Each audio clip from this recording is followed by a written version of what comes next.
I'm back! Hectogon. So, it's been like a year and change since I've uploaded a video to the channel. You know, cameras break, life gets in the way, things like that. But I was inspired by a YouTuber that I saw recently called Combo Class. And he's got all these weird antics, lighting things on fire, hundreds of clocks around him. He's a fun guy, does really cool videos, and his enthusiasm for it has inspired me to come back and do this again. In fact, it's going to be a response to one of his videos where he did a lesson on rep units, which are numbers like 1 and 11 and 111, and this monster you see here that are made up of only ones. I'm going to be going over a theorem involving these numbers that he does not mention in his videos, and it's going to be something I haven't done before, where we're going to be going on a nice hike around the cold, windy woods, and I don't know, we'll call it trail math or something like that. So let's get started. If any of you are interested in one-on-one mathematics or physics tutoring, please stay tuned to the end of the video.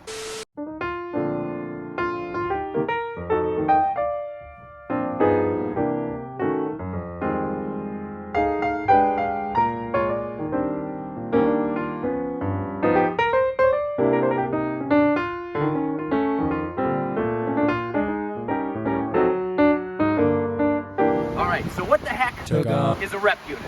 It's a number, like these numbers right here, that are made up of nothing but ones. We got the classic 1, very nice. We got the classic 11, that's a prime number, right? Can't be divided by anything else. We got the classic 111, this is not prime. Whoops, I dropped the cap.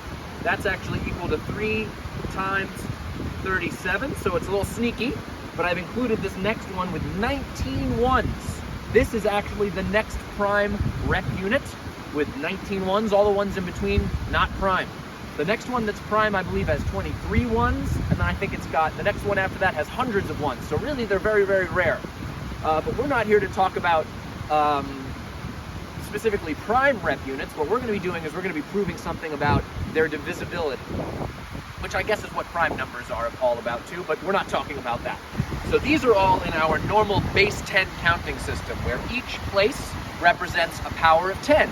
11 is 10 plus 1, 111 is 100 plus 10 plus 1, right? But there's nothing stopping us from writing this, say, in other bases, like base 3. So if I had a rep unit with 4 ones written in base 3, we might put a little subscript 3 there, then each of these ones doesn't represent a power of 10, it represents a power of 3. So this number would not be 1,111, it would be 1 plus 3 plus 9 plus 27, which if you write that in base 10 is equal to 40. So we can have rep units that look like regular numbers, like 40 in base 10, but in another base, like base 3, it's just a series of ones. So it doesn't have to be particularly in base 10, which is really nice. So this is where we're going to introduce a little notation. So let's get rid of that aggressively. Ah. Right, so let's take a look at the number like, I don't know, 111. Now this is base 10, we're sticking with base 10.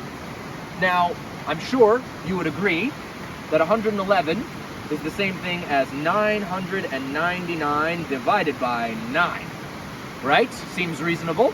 And another way I can write this is 1,000 minus 1 divided by 10 minus 1.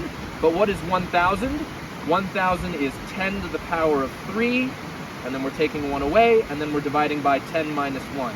So what this tells us is, if this is a rep unit with 3 ones in it, can't even raise 3 fingers, 3 ones, then we can express it, oh, by the way, it's in base 10, right? So this is 111, like we're familiar.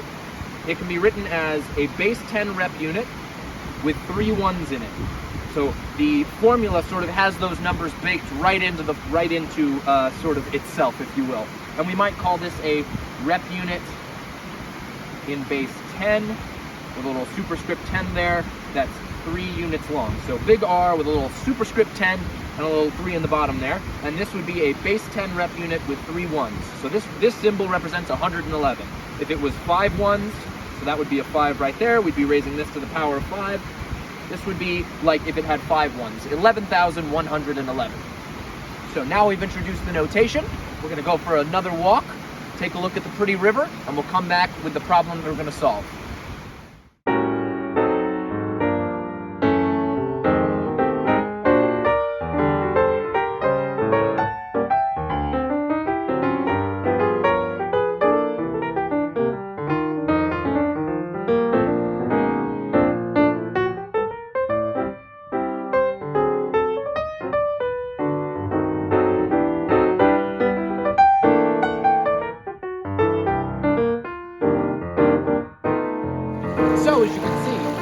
stranded in the middle of a river doing mathematics. So what we're going to prove is that if you have two numbers represented by the letters b and n that are co-prime. What does co-prime mean?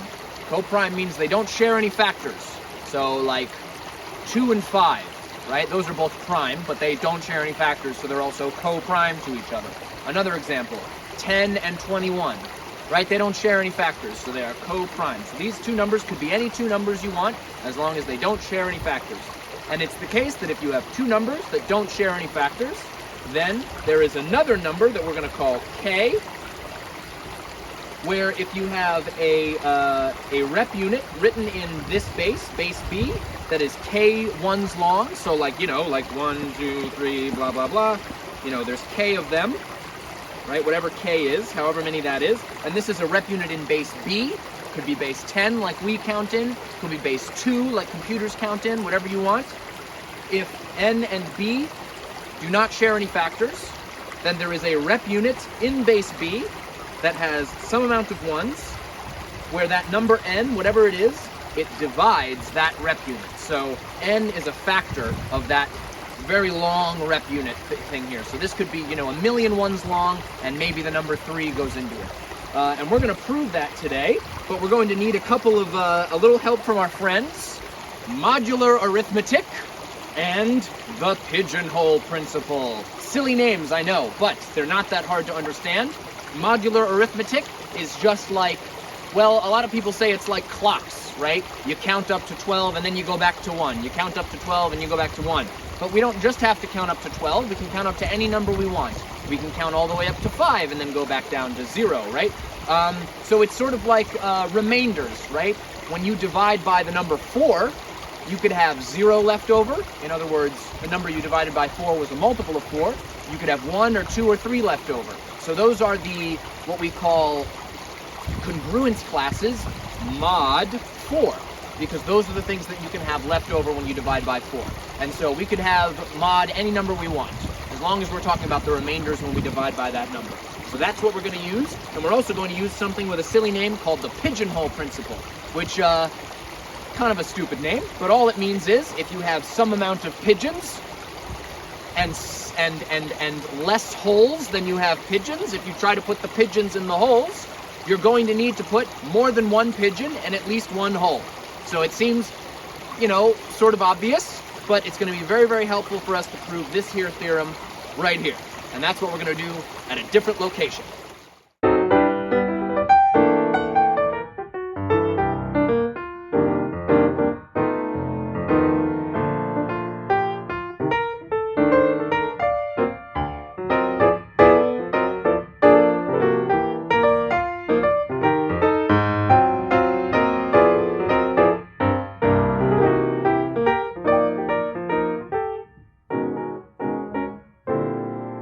So, as you can see, I'm relaxing here on a little rock now. Thanks, rock. And we're going to be using the, as I said, pigeonhole principle to try and prove this fact, that there's always some number n that divides a rep unit written in base b if b and n don't share any factors. So how are we going to use the pigeonhole principle? So here I've written out a list of rep units written in base b, and b can be any base we want, anything, 2 and above. And this one is rep unit length 1, so that just looks like 1. In every base, if it looks like 1, it is 1. It's the number 1. Rep unit number 2 looks like 11, but only if it's written in base 10 is it actually 11. Right, in base 5, this would be 5 plus 1, so it would be equal to 6, for example. But it just looks like 2 1s, and then we go all the way up to a rep unit with n 1s in it, and then we go one step farther to a rep unit with n plus 1 1s in it. And this n is the same n that we have up here in our theorem. Now, why do I have exactly n plus 1? Because when we divide a number by n, whatever number that is, there are only so many possible remainders that you can have. You could have a remainder of 0, you could have a remainder of 1, you could go all the way up to a remainder of n minus 1.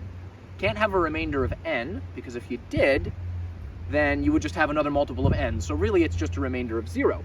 And since we only have remainders of 0, 1, 2, all the way up to n minus 1, that is a total of n possible remainders that you can have when you divide by n.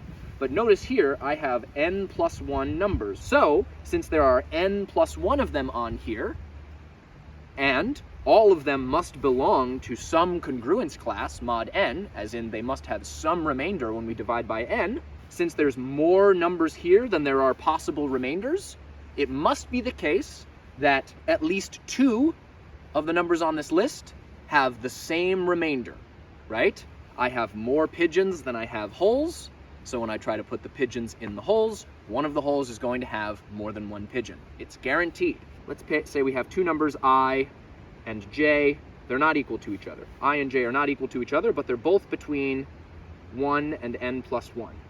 So there's some numbers that appear in the list from 1 to n, but they're not equal to each other. Since there's more numbers in this list than there are remainders when we divide by n, we can say that, you know, the rep unit with I ones in it and the rep unit with j ones in it, they have the same remainder when we divide by n. Let's just say that those are the ones that they are, right? Because they have to be somewhere because of the pigeonhole principle. So what that means is that if we have the rep unit written in base b with a length of I, or we'll say a length of j, whatever j is, it could be 7, right? I don't know how long it is. This number will be congruent to the rep unit written in base b with length I, and they will be congruent mod n. And now that's a very fancy schmancy way of saying, quite simply, that if we divide this rep unit by n and we divide this rep unit by n, whatever that is, we're going to get the same remainder. The same amount will be left over. And so what we say is they are congruent mod n. Now, if 2 things are congruent, mod some number, then what that means is if we take their difference must actually be divisible by that number. For example, right, 5 has a remainder of 1 when you divide by 4, right? And so does 13. 13 is 1 more than a multiple of 4. 5 is 1 more than a multiple of 4. If we take their difference, we get 8, which is a multiple of 4. So 2 numbers are congruent, mod some number, if when you take their difference, you get a number that's actually divisible by that thing that you're talking about. In other words, if we instead take the difference of those 2 rep units, that difference will be congruent to 0 mod n. I'm trying to fit it there. I'm getting a little squished in there, in the side there. But if they are congruent to 0 mod n, that must mean that this difference, this number, whatever this represents, is actually divisible by n. Yes, it is actually divisible by n. This does not prove the theorem. We got to do a little bit more work. Maybe there's a way we can rewrite this difference of rep units as a single one. And it's actually not that hard to see how we might do that. Let's go back to base 10 as an example. So let's say we're doing, let's say we have 11,111 minus 111. When we take that difference, right, we're subtracting. Well, the ones in the front don't get anything canceled, but these 3 ones at the end do get canceled, and we're left with 11,000, right? And so this number up here, this 11,111, is a rep unit in base 10 that is 5 ones long, and this 111 is a rep unit in base 10, it's getting a little hard to write down here, that is 3, oh, that's a backwards 3, silly me, that is 3 ones long. And what we're left with is what looks like a rep unit that's 2 ones long, but then has all of these zeros at the end. What this looks like to me is a rep unit in base 10. That looks like a B, it should be an R. A rep unit in base 10 that is 2 ones long, in other words, the number 11, but then it's multiplied by a power of 10. It's actually 10 to the power of 3, right? It's 11 times 10 to the power of 3. That's 11 times 1,000, or 11,000. So clearly, it seems that subtracting rep units in a particular base results in a smaller rep unit multiplied by some power of that base. In general, this difference will result in a rep unit with the length of which is the difference of those 2 lengths, right? When we subtracted the 5 ones from the 3 ones from the 5 ones, we got 2 ones and then a bunch of zeros. So we're going to get a rep unit in base B that has a length that is the difference of those 2 numbers. Since j is bigger than I, I'm going to write it as j minus I. But then there was always those little zeros at the end, right? And how many zeros were there? Well, in our example, there were 3 zeros, and that was precisely as many zeros as the smaller rep unit had ones. So whatever the number I is, whatever that represents, whatever number it is that we've picked, that means that we're going to be multiplying by the base that we're in raised to that power. So this is sort of the final step. We've rewritten this difference of rep units as a single rep unit times a power of the base. And we're saying that this is congruent to 0 mod n. Well, what does congruent to 0 mod n mean again? It means that if this is a multiple of whatever n is. So let's say it's n times, I don't know, q. Q could be anything. Q, okay? So q is just some other integer, doesn't matter.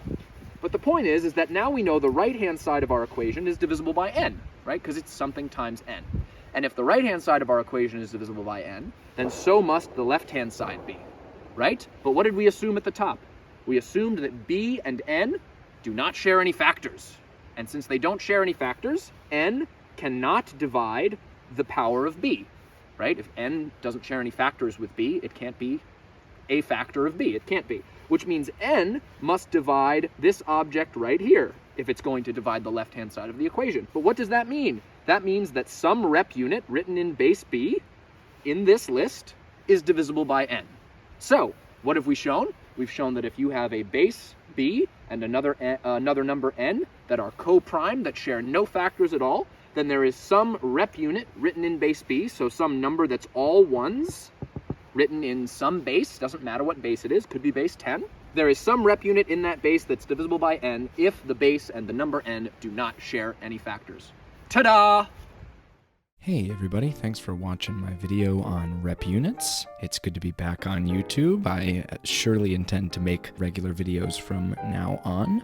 Just thought I'd mention at the end of the video that my own small business is a private tutoring business, and I provide online lessons over Zoom for all ages and any level of math within the American public school curriculum, as well as a lot of different college-level math courses as well. You can get in contact with me at the email sam@whatthehectagon.com, or you could visit my website, whatthehectagon.com, for more details about my experience and links to the various pages that are important for running a business. So thanks again for watching, and stay tuned for more videos to come.